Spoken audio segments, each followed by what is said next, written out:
Le travail, il baigne dedans depuis toujours. Au propre comme au figuré. Durant son enfance, ses parents tenaient un magasin de fruits et légumes dans le quartier de la rue Ramet, au pied du Sacré-Cœur, non pas dans le Montmartre des riches, aux alentours de l'avenue Junot, mais dans celui qui jouxte la Goutte d'Or. Un territoire de labeur. Tandis qu'elle servait les clients et tapait à la caisse, Hélène usait de péaler pour élever ses enfants, dans l'arrière-boutique. Le petit dernier de ses 3 fils faisait la sieste dans un cajot à légumes que sa maman avait transformé en berceau. Des gens humbles et honnêtes, les Lucchini. Le père, un immigré italien méritant originaire d'Assise, la ville de Saint-François. La mère, une fille de l'assistance publique. Dans sa prime enfance, Fabrice aura passé des heures innombrables à jouer. Non pas sûr, mais sous les tréteaux où s'amoncelait une création multicolore. Un fils de commerçant, c'est un peu comme un animal. Il ne doit pas gêner la clientèle, dit-il. Mes premiers souvenirs sont ceux d'un petit garçon caché sous de grandes tables, j'étais constamment en dessous des nourritures. Aujourd'hui encore, il s'émerveille d'avoir grandi dans un immense jardin. Un jardin d'Éden que ses parents ont fait sortir de terre à la sueur de leur front. Enchanté, sans doute. Mais bonifié à l'engrais du sacrifice, Fabrice n'a jamais oublié que, chaque jour, à 1h du matin, son père quittait leur minuscule 2 pièces sans sanitaire où ils s'entassaient à 5. Adelmo descendait jusqu'au hall de Saint-Eustache, s'en revenait par le boulevard Magenta. Tirant à bout de bras son diable chargé jusqu'à la gueule. Le soir, lorsqu'il rentrait de l'école, son cadet livrait lui aussi les clients du quartier. Il faut respecter les riches, lui assénait son père. C'est eux qui nous donnent du travail. Fabrice n'oubliera jamais. Et lorsque la cause fut entendue qu'il n'était décidément pas fait pour l'enseignement classique ni bon, ni mauvais, absent dans sa tête. Mais en toute innocence, ils lui trouvèrent un emploi de garçon coiffeur dans un salon huppé des beaux quartiers, proche des Champs-Élysées. Il aurait pu s'arrêter là. Changer de prénom, Fabrice au lieu de Robert à l'état civil, et se satisfaire dans cet univers enchanté bis, peuplé d'imposantes matrones et de starlettes monstrueusement aguichantes, piquées par l'honneur de faire le brushing de Joe Dassin, qui sait, un jour de lui couper les cheveux. Mais servir les nababs était-ce cela le vrai travail? Quoiqu'il ait été élevé dans le respect des classes sociales, l'apprenti Figaro n'aura jamais réussi à s'en convaincre. C'est qu'à l'orée de l'adolescence, il avait sympathisé avec un blouson noir de la bande des Abbesses dont il était devenu la mascotte, des durs ceux-là, même que les flics évitaient de s'aventurer sur leur territoire. L'autre l'avait initié au voyage au bout de nuit de Louis-Ferdinand Céline. Fatal. Tel Obélix dans la potion magique, Fabrice tombera dedans, passant son temps à le lire et le relire, les doigts collés aux pages sulfureuses de l'écrivain maudit, si bien qu'il finira vite par en connaître des passages par cœur, aimanté par l'oralité de son style. La volubilité de ses saillies lyriques qu'il ponctue en s'humectant le pourtour de ses lèvres avec sa langue, à la manière d'un chat se léchant les babines. Elles viennent de là, de son amour du verbe, son Graal, la source de son identité non pas honteuse, mais heureuse. Explique, être français, en ce qui me concerne, c'est reconnaître cette langue et lui appartenir. Les gens ne savent même plus quelle langue ils parlent.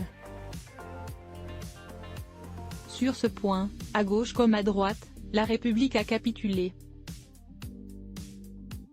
Aimer la langue française passe pour du dandysme baudelairien. Dès lors, son irrésistible ascension n'est que la conséquence logique de sa vocation. à moins qu'il ne s'agisse de la singularité d'un obsessionnel qui, depuis plus de 30 ans, soigne ses névroses à raison de 3 séances par semaine sur le divan. Il a 18 ans lorsqu'il s'inscrit au cours de théâtre de Jean-Laurent Cochet, cette pépinière, qui a vu éclore Gérard Depardieu, Isabelle Huppert, Daniel Auteuil, Jean Reno. Il y restera plusieurs années, chouchou d'un professeur génial, parfois tyrannique, qui le cite en « exemple », il a très bien compris que le travail n'est pas un pensum. Quand un pianiste fait des gammes avec lenteur pendant 6 heures, c'est parce qu'il sait qu'il n'aura plus à y penser après. C'est pareil avec la langue, la respiration, la diction. Parallèlement, il rencontre Éric Rohmer qui lui offre un cadeau empoisonné, le rôle principal de Perceval le Gallois, en 1978. Mais le film est un flop retentissant qui, au lieu de propulser le débutant, lui vaut moquerie et colibet. Ce n'est pas que vous êtes plus mauvais qu'un autre, lui lâche Daniel Toscan du Plantier. Mais c'est votre dernier film. Finalement, il ne doit sa rédemption qu'à l'immense comédien Michel Bouquet, dont il devient le répétiteur et le factotum pendant 1 an après ce naufrage, et qui le prend sous son aile. Lucchini en fera son miel, il était dans un travail intérieur constant, capable de passer toute une nuit à répéter 8500 fois qu'est-ce qu'il a ce fouet. Il essayait tous les registres d'une phrase pour en épuiser toutes les possibilités. Jean-Louis Trintignant, qui l'a remplacé dans Art, la pièce mythique de Yasmina Reza, avait beau regretter à mots couverts sa tendance à tirer la couverture à lui, Fabrice n'a jamais pris la grosse tête. Trop perfectionniste pour succomber aux sirènes du succès. Presque janséniste sous ses dehors cabotins. Il poursuit inlassablement la note juste, explique Jean-Dominique Brière. Son biographe, auteur du mystère Lucchini, plomb. Il peut en être à la 300e d'un spectacle, il est toujours vierge d'une certaine manière, il espère qu'il fera mieux que la veille. Il est d'autant plus dans son élément au théâtre que, contrairement au cinéma, où cet acteur à 1 million d'euros le cachet se soumet de bonne grâce au réalisateur, ici, c'est lui le patron. S'il y a bien quelque chose d'important chez lui, c'est l'argent, confie Jean-Dominique Brière. Fabrice prétend que sans lui, on devient fou dans ce métier, que seul l'argent reconduit au réel. Un repère qu'il doit à son père. Le soir, chez eux, les Lucchini comptaient les billets. Fabrice a gardé cet esprit petit commerçant. Quand il arrive au théâtre, la première chose qu'il demande c'est « À combien on ouvre ?» Point d'interrogation, autrement dit, où en sommes-nous dans le tiroir caisse? C'est pareil avec les médias. Il n'y va que quand il a quelque chose à vendre.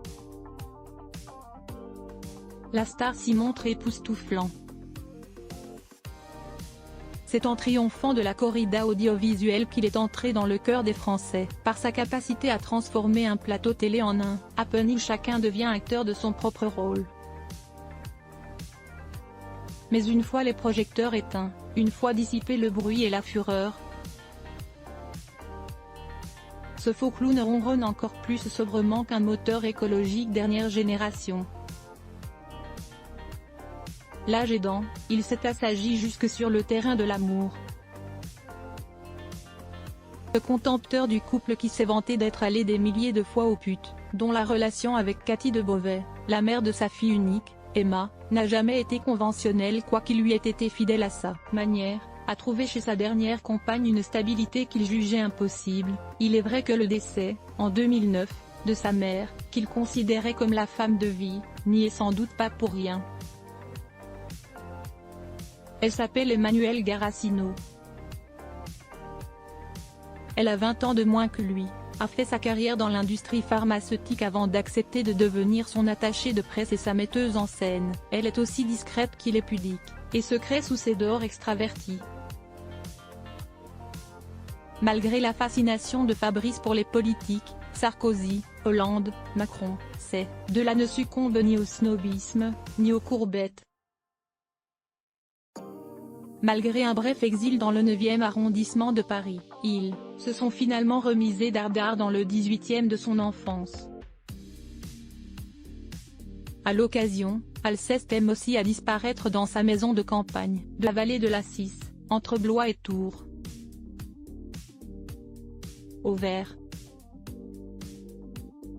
Avec son chien et les fugues de Jean-Sébastien Bach, il gère son patrimoine en bon père de famille, avec des placements financiers dont il se méfie et une passion pour le foncier.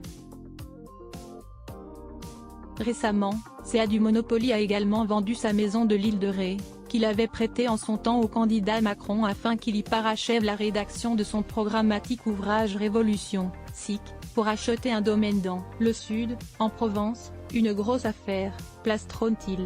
Mais pas de Lamborghini, de costard Hermès et autres souliers Berluti. On ne leur connaît en guise de folie récente que l'aller et retour en hélicoptère de l'Andalousie jusqu'à Tanger. C'est maigre. À part le langage, ça n'est pas un jouisseur Fabrice, il est très frugal, confirme Jean-Dominique Brière. À mon âge que voulez-vous que je fasse sinon travailler ? Point d'interrogation. Je n'ai pas d'autre plaisir, hausse-t-il les épaules. Avec 2 films à l'affiche en ce début d'année et la reprise de La Fontaine et le confinement au théâtre Montparnasse depuis le 1er novembre dernier, il a du pain sur la planche. Prophétique, Michel Bouquet lui avait un jour glissé en aparté, « Tu n'es pas fait pour le bonheur, Fabrice, tu es fait pour le travail ». À bon entendeur, salut. Cet article est à retrouver dans Gala N degré 1549 dans les kiosques ce jeudi 16 février 2023. Crédit photo, Philippe Crespasco.